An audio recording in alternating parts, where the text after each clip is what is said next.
We live in a world that often encourages performance over authenticity, noise over introspection, and certainty over curiosity.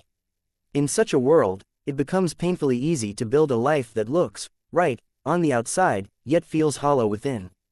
Breaking free from limiting beliefs invites us to stop, breathe, and begin a journey inward, into the quiet spaces where our stories were first written, where our identities were first shaped, and where the prison walls of limitation were first imagined.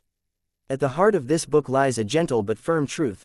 What we believe about ourselves becomes the lens through which we view every opportunity, challenge, relationship, and dream.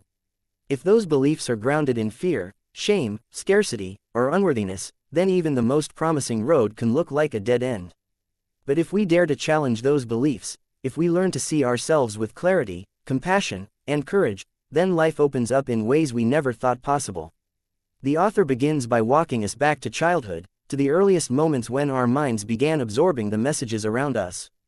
Not all limiting beliefs are born in trauma, sometimes they are shaped in subtle, invisible ways. A parent who constantly says, "Be careful," might unintentionally instill a fear of risk. A teacher who overlooks a child may teach them that their voice doesn't matter. A friend's betrayal might whisper that people can't be trusted. These early experiences do not remain in the past, they follow us silently, becoming part of the unconscious script that governs our actions. One powerful insight the book offers is the distinction between truth and interpretation. An event may be factual, "I failed that exam," or "My partner left me," but the belief we derive from it can be deeply false, "I'm stupid," or "I'm unlovable." The real damage often lies not in the event itself, but in the meaning we attach to it. The author gently encourages us to revisit those moments and ask, what else could have been true? Could it be that you failed, not because you're incapable, but because you were overwhelmed, unsupported, or afraid? Could it be that the rejection wasn't a verdict on your worth, but a reflection of someone else's wounds? In this way, the book doesn't ask us to deny our pain, it asks us to understand it with more compassion and depth. The journey through this book is not linear. It doesn't promise a quick fix or a miracle mantra. Instead, it leads us through layers of reflection, helping us identify beliefs that no longer serve us. One woman, for example, is introduced as a high-performing executive who constantly fears being exposed as a fraud. Despite her success, she believes she's never enough. Digging deeper, she realizes this belief traces back to her father, who only showed affection when she achieved something. Her worth had been tied to achievement for so long that rest felt like failure. Through guided exercises, journaling, and inner child work, she begins to rebuild a relationship with herself, not as someone who must earn love, but as someone who is inherently worthy of it. Another story tells of a man who grew up in a household where money was always tight, and where wealth was viewed with suspicion. "Rich people are greedy," his mother often said. Now in his 40s, he realizes that every time he gets close to financial success, he sabotages it. His unconscious loyalty to his childhood beliefs kept him from fully embracing abundance. His breakthrough came when he stopped judging his past and instead honored it, understanding that his family's beliefs were a form of protection, but that he no longer needed to carry them forward. These stories are not just testimonials, they are mirrors.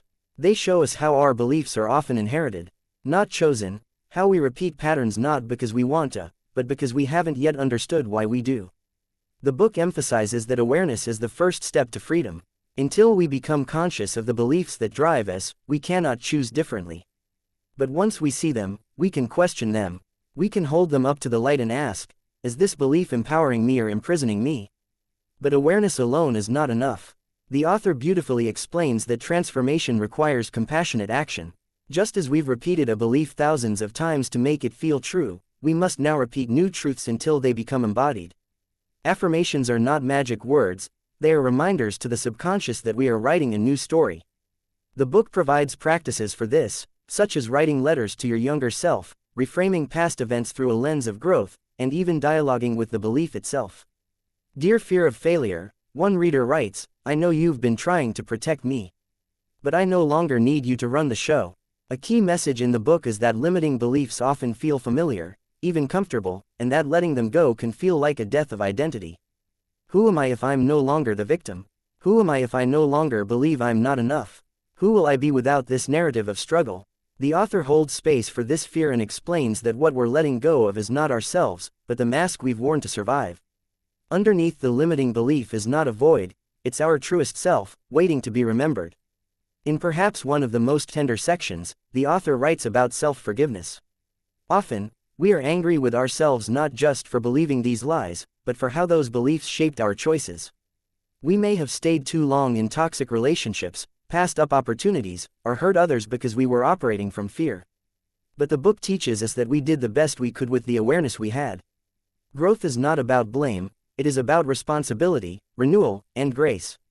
We forgive ourselves not to forget the past, but to free our future. As the narrative unfolds, the book also explores the collective and cultural dimensions of limiting beliefs. Many of us carry beliefs passed down through race, religion, gender roles, and societal norms. A woman may believe her value lies in being selfless to the point of burnout. A man may believe showing emotion makes him weak. A child of immigrants may feel guilty for succeeding where their parents struggled. These are not just personal beliefs, they are inherited narratives. The book calls us to question not only our personal scripts but also the cultural stories we've swallowed. What if honoring our lineage means choosing to live freer than those who came before us? The final chapters are filled with a sense of empowerment, but not the loud, surface-level kind.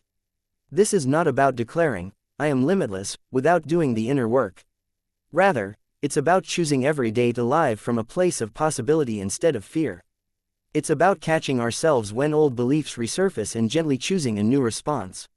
It's about surrounding ourselves with voices and environments that reflect our growth, rather than our old wounds. And most of all, it's about becoming the kind of person who can hold the fullness of their own story, with humility, with strength, and with love. What's truly beautiful about breaking free from limiting beliefs is that it doesn't paint the journey as one of perfection. You will fall back into old patterns. You will have days when the belief feels more real than the truth. But the book reminds us that freedom is not about never falling, it's about rising with more self-awareness, each and every time. Ultimately, the greatest takeaway is this: you are not your beliefs. You are not your fears, your failures, or the stories you were told. You are the author now. And every moment is a blank page. The question is, will you keep writing the same chapter, or will you dare to create something new? This book is an invitation to come home to yourself, not the version shaped by fear, but the version shaped by truth. The truth that you are capable, worthy, resilient, and deeply needed in this world. Not because of what you do, or how much you achieve, but simply because you exist. So take a deep breath, dear listener. Let go of the lies that never belong to you. Step out of the old identity that kept you small. You are no longer the child who had to survive. You are the adult who gets to choose. And in that choice lies your power, your healing, and your freedom.